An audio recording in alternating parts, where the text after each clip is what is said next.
안녕하세요. 법무법인 지역의 손수호 대표 변호사입니다.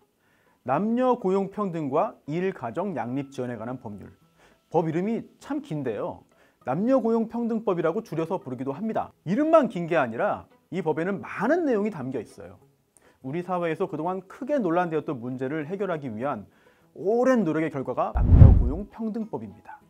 오늘은 이 법이 적용된 최근 사례를 살펴보면서요. 앞으로 우리 사회가 어떤 방향으로 가야 하는지 함께 생각해보는 시간을 가지려 합니다.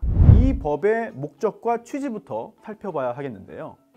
고용에서 남녀의 평등한 기회와 대우를 보장하고 모성 보호와 여성 고용을 촉진하여 남녀 고용 평등을 실현함과 아울러 근로자의 일과 가정의 양립을 지원함으로써 모든 국민의 삶의 질 향상을 목적으로 합니다.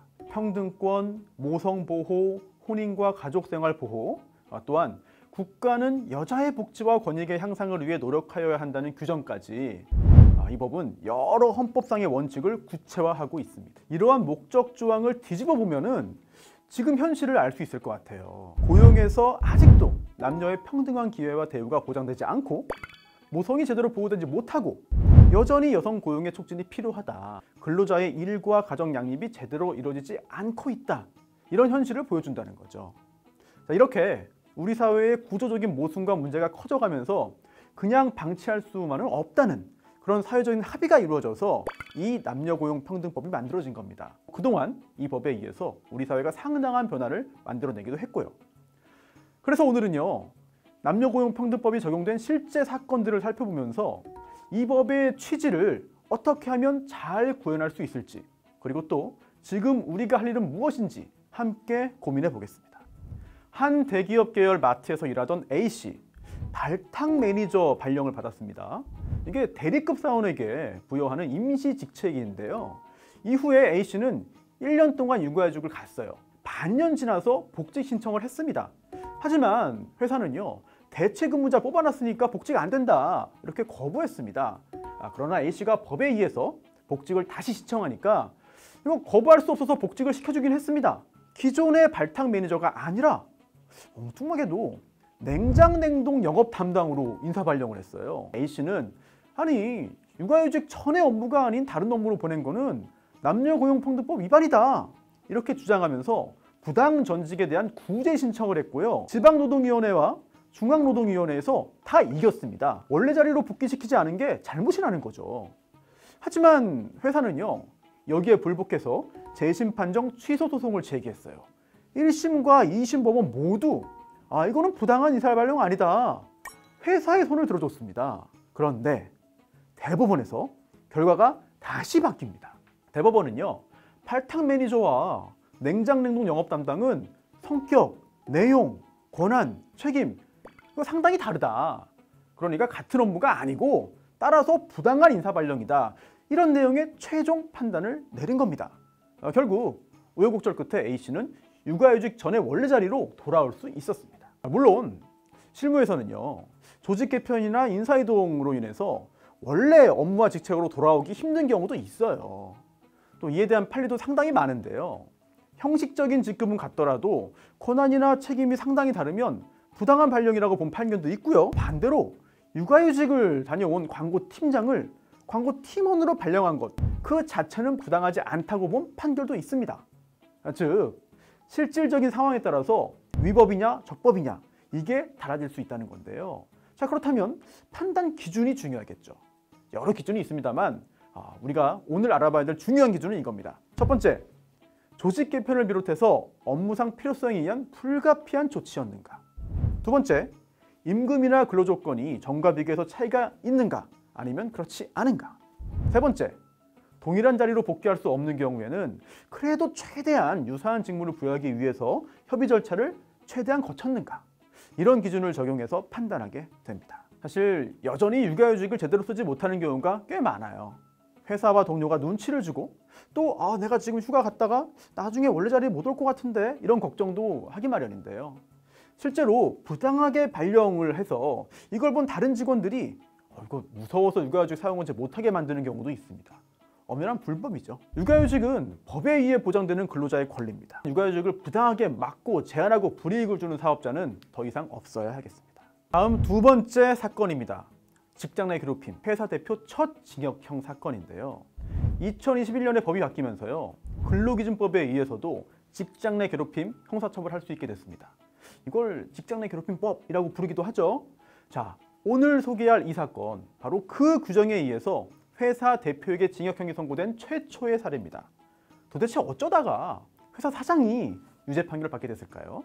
함께 알아보죠. 병원 구내식당에서 일하던 직원 B씨, 상사로부터 괴롭힘을 당했습니다. 그리고 이러한 내용을 회사 대표에게 알렸는데요. 그 상사가 신고식 명목으로 회식비 내라고 강요하고, 싫어하는 직원들은 업무 시간을 조정해가지고 수당을 적게 받도록 만들고, 업무 중에 욕설과 폭언을 했다, 이런 내용이었는데요. 이 내용을 알게 된 임원이 B씨가 이런 내부 고발했다, 이 사실을 직원들에게 알려버린 거예요. 결국 그 상사는 그 후에 B씨를 더 심하게 괴롭히고요, 사표 내라고 강요까지 했습니다. 자, 이걸 다시 회사에 알리니까 회사는 오히려 무단 결근을 이유로 B씨를 해고해 버렸습니다. 반면 가해자인 그 상사는요, 경위서만 쓰고 끝났거든요. 그 후에 회사가 B씨를 복직시키긴 했지만 협의도 없이 일방적으로 대중교통으로는 출퇴근하기 어려운 아주 먼 곳에 다른 구내식당으로 이동시켜 버렸습니다. B씨는 이 문제를 제기했고요. 결국 지방노동위원회에서는 이겼습니다. 그리고 이렇게 직장 내 괴롭힘 발생 사실을 신고한 직원에게 불리한 처우를 한 회사 대표, 형사처벌 받았어요. 징역 6개월에 집행유예 2년 선고됐습니다. 이 사건에서 검사는 벌금형을 구형했거든요.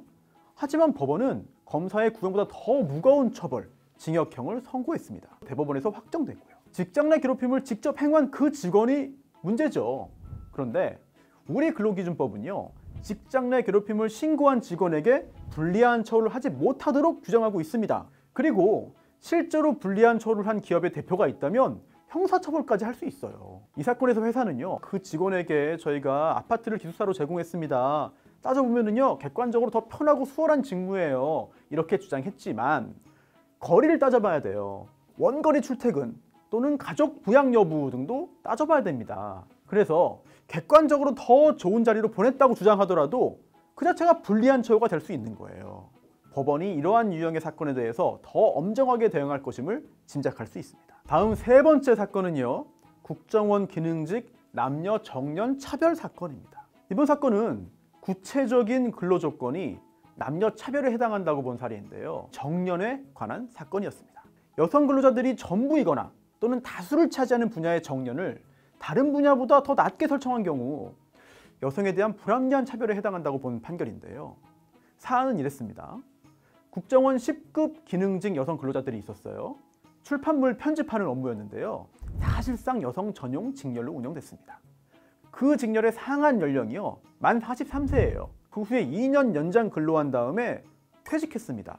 만 43세 정년은 주로 남자들이 담당하는 영선이나 원예 분야에 비하면 무려 14년이나 낮게, 짧게 설정이 됐던 겁니다. 이렇게 직장을 떠나게 된 여성 근로자들, 이거 남녀차별이다 주장하면서 공무원 지위 확인해소를 제기했습니다. 남녀고용평등법 11조는요, 이렇게 규정하고 있어요. 사업주는 근로자의 정년, 퇴직, 그리고 해고에서 남녀를 차별하면 안 된다. 여성 근로자들은요, 이 사건에서 1, 2심 모두 패소했습니다. 이 사건에서도 대법원에서 결과가 바뀌었는데요. 남녀고용평등법 위반이 인정된 겁니다. 즉, 여성들이 조기 퇴직하도록 부당하게 정년을 정한 것이므로 이는 합리적 이유가 없는 성별에 따른 차별이다, 따라서 위법하다.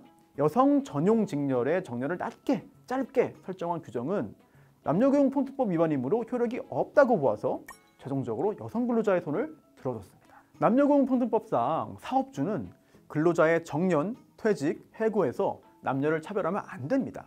이때 남녀의 차별이란 합리적인 이유가 없이 남성 또는 여성이라는 이유만으로 부당하게 차별 대우하는 걸 의미합니다. 성별에 따른 대우가 다르다고 해서 무조건 다 위법인 건 아니에요. 하지만 대법원은 헌법 11조 평등의 원칙 외에도 32조 사항에 여성 근로에 대한 부당한 차별 금지라는 헌법적 가치를 고려했습니다. 근로의 내용, 시간, 갖춰야 되는 능력, 인력 수급 사정, 이런 여러 사정을 두루두루 종합적으로 고려해서 판단하고 있는 것이죠. 이게 합리적인 이유가 있는 차등인지 아니면 불합리한 차별인지 가릴 수가 있다는 거예요.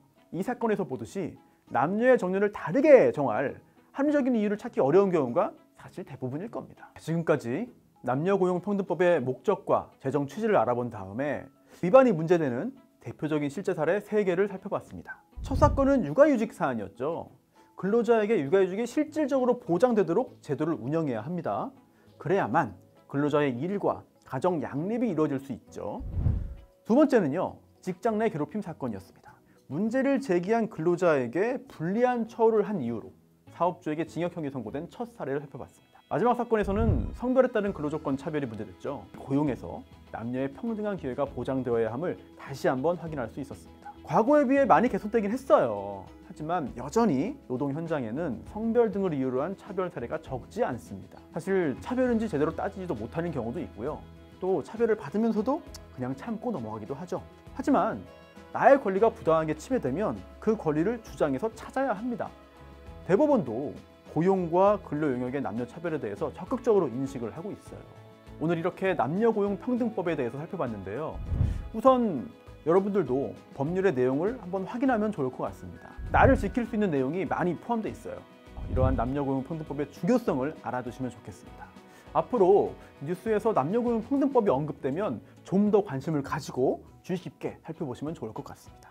이렇게 남녀고용평등법이 꿈꾸는 사회가 하루빨리 왔으면 좋겠습니다.